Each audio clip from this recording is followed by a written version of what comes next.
Assalamualaikum warahmatullahi wabarakatuh. Alhamdulillahilladzi arsala rasulahu bil huda wa dinil haqq liyudhhirahu 'ala ad-din kullih wa kafaa billahi shahida. Asyhadu an la ilaha illallah wahdahu la syarika lah iqraran bihi wa tauhida wa asyhadu anna Muhammadan 'abduhu wa rasuluh alladzi la nabiyya wa la rasula ba'dahu. Allahumma salli wa sallim wa barik ala nabiyyina Muhammadin wa ala alihi at-tahirin at-tayyibin wa ashabihi ajma'in wa man sara ala nahjihi ila yaumil.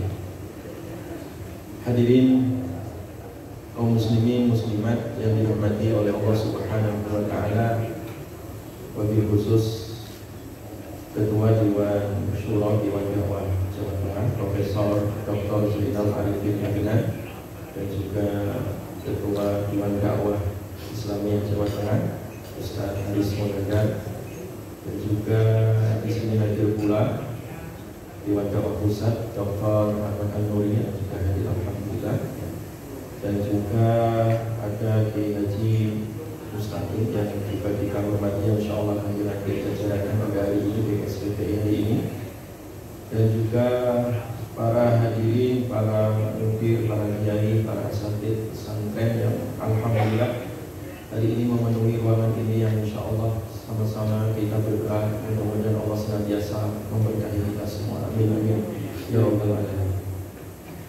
Pertama-tama kita bersyukur kepada Allah Subhanahu wa taala atas terlaksananya acara hari ini, dan ini betul-betul murni adalah fadl, anugerah dari Allah Subhanahu wa taala.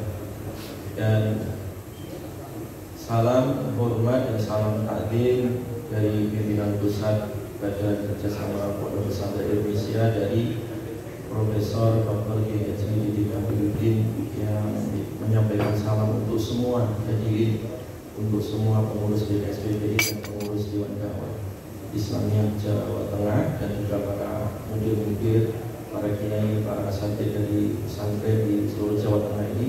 Salam takdim dari Kiai Haji Didik Abidudin untuk antum semua. Mudah-mudahan ini menjadi awal dakwah dan juga perjuangan, ya, lebih khusus di dalam rangka kita menguatkan peran pesantren di dalam membangun peradaban. Hadirin yang dirahmati oleh Allah Subhanahu wa taala, untuk pelantikan pada kesempatan ini diwakilkan ke saya sebagai sekjennya, dan alhamdulillah bisa hadir karena sebenarnya BKSPPI juga kemarin harusnya ke Turki, ke Istanbul, karena ada juga undangan dari Mimbar Al-Aqsa, ulama-ulama Palestina yang berpusat di Turki, yang sering ketika ke Indonesia mereka selalu datangnya ke BKSPPI, soal ke Prof. Didi dan juga ke pengurus-pengurus BKSPPI, tapi kebetulan berhalangan hadir, ya, dan kita sempatkan untuk hadir di tempat ini, dan kita diwasiati oleh Pak Kiai, ini pokoknya Ustaz Alim harus hadir karena di Jawa Tengah ini pusatnya para pejuang. Jadi para pejuang nggak boleh nggak hadir. Walaupun saya sebenarnya kemarin sudah bilang ke panitia agak sakit, tapi alhamdulillah sembuh aja gitu. Melihat subhanallah, gitu ya, subhanallah. Saya itu sampai terenyuh gitu ya. Jadi melihat teman-teman di Jawa Tengah ini perjuangannya tidak hanya dengan lisan, tapi dengan mobil, dengan wakaf tanah, dengan miliaran rupiah. Ini bahkan harta dan nyawa ini bisa bergabung di Jawa Tengah ini. Nah, ini yang menjadi kesan yang selalu ada di dalam diri Pak Kiai, itu selalu menyampaikan kepada teman-teman di pusat untuk menyempatkan, ya, hadir dalam acara ini karena ini memang acara yang sangat luar biasa.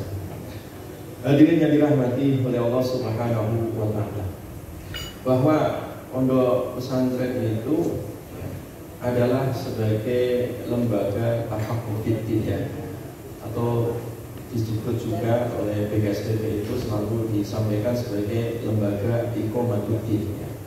Wa ma kana al-mu'minuna liyanfiru kaffah falawla nafara min kulli firqatin minhum ta'ifatun liyatafaqqahu fiddin wa liyunziru qaumahum idza raja'u ilaihim la'allahum yahdharun. Jadi ayat ini yang selalu dijadikan BKSDPI sebagai landasan ayat pesantren ya. Ayat pesantren ini mengandung dua unsur. Unsur yang pertama, bahwa ketika Rasulullah SAW membalaskan pasukan-pasukan untuk jihad fisabilillah, wabil khusus waktu itu adalah dalam keadaan perang Tabuk, maka pasukan dibagi menjadi dua. Pasukan yang memang harus berangkat ke medan perang fisabilillah, jihad fisabilillah, dan juga harus ada pasukan yang duduk ngaji. Dan itulah pesantren sebenarnya, cikal bakal pesantren yang dari sejak zaman Nabi sampai hari ini. Makanya ayatnya wa makanal mu'minuna liyanfiru kaffah. Tidak semua kaum mukminin ini berangkat ke medan perang semuanya, tidak. Ya, memang kita bagi dua. Sebagian harus jihad fisabilillah, sebagian harus duduk tafaqquh fiddin. Falawla nafara min kulli firqatin minhum ta'ifatul yatafaqqahu fiddin.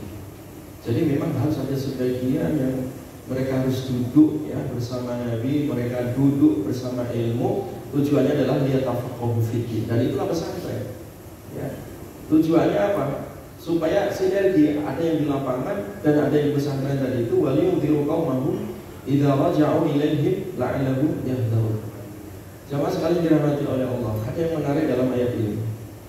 Para ulama tafsir dari sekian banyak menafsirkan ayat ini, saya baca sebagian ulama tafsir yang fokus dalam bidang lughah, mereka menyoroti kalimat laula di situ. Falaula di situ adalah harfun tahdid. Harfun tahdid. Ini ada huruf yang secara khusus ya memberikan tahdid, ya, memberikan motivasi.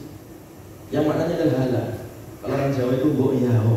Jadi mbok yaho. Jadi jangan tidak memberikan perhatian. Kalimat falaula ini adalah perhatian khusus. Ya. Kenapa memberikan perhatian khusus dalam masalah tafaqquh fiddin, dalam masalah pesantren ini? Bahkan dari tafsir-tafsir yang lain saya lihat itu ada muridnya Ibnu Abbas, ya, mereka melihat bahwa agak mengedepankan ya, sedikit majelis ya dalam duduk untuk tafaqquh fiddin ini ya, karena tadi mereka semua berpikiran harus berangkat. Kata Ibnu Abbas ya, ala dulu kalama huwa khairun laka minal jihad.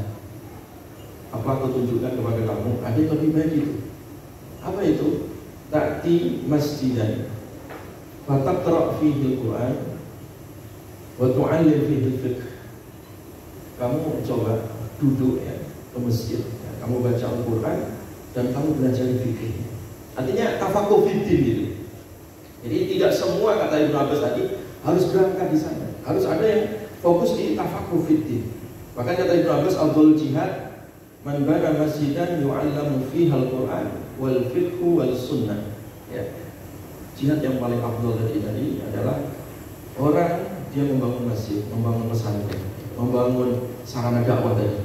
Kemudian di dalamnya dipelajari, diajarkan Al-Quran, fikih, sunnah Nabi Sallallahu Alaihi Wasallam. Itu adalah afdhalul jihad. Dan dua-duanya ini afdhalul jihad sebenarnya.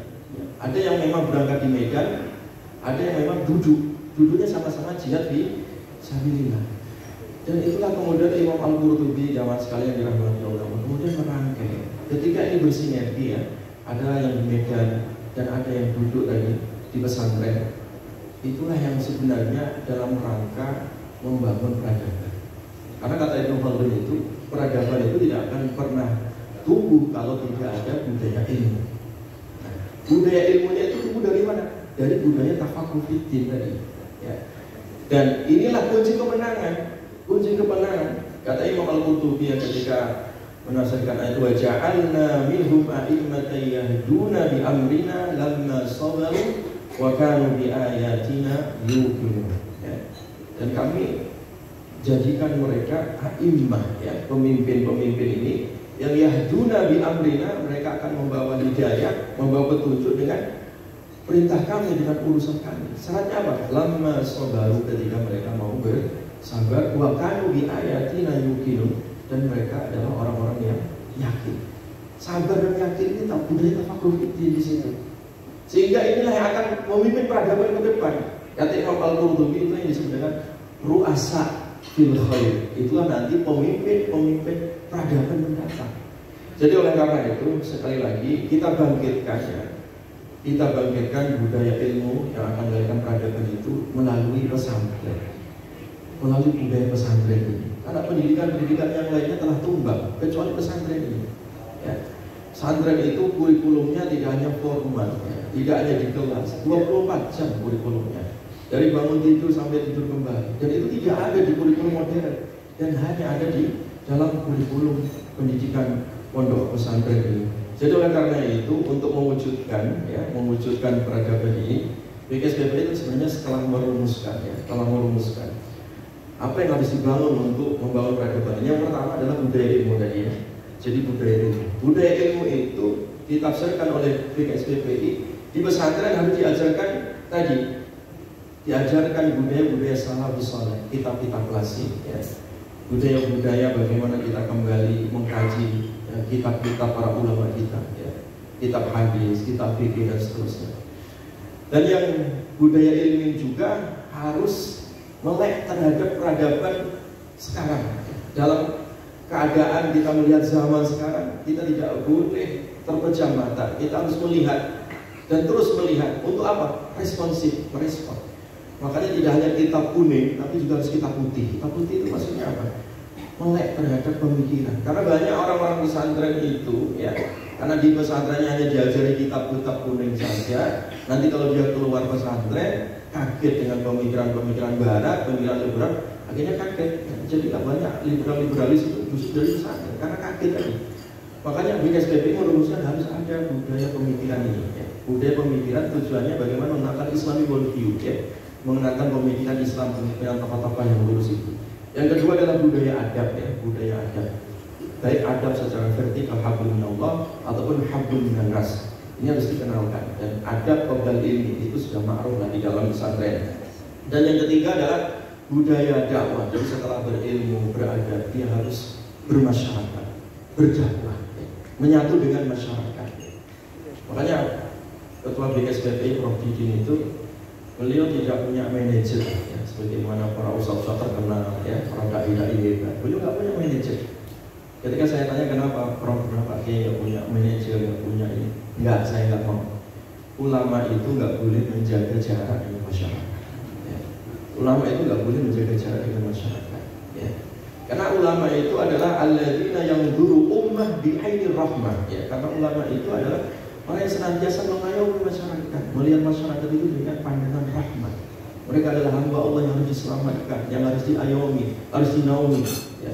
Itu budaya dakwah yang harus dibangun. Ya. Kemudian yang keempat adalah budaya kemandirian. Budaya kemandirian ini adalah harus dijadikan sebagai pilar di pesantren. Karena ketika pesantren itu mandiri, ya, dakwahnya itu lurus. Ya. Dakwahnya itu lurus. Dulu Kiai Syuhada Bari selalu mengingatkan, ya, kader-kader dakwah juga, kalau kalian di atas mimbar seperti singa, ceramah, ya, hak, batil, ya, kalian sampaikan, ya, kalian pisahkan, kalian terangi umat itu.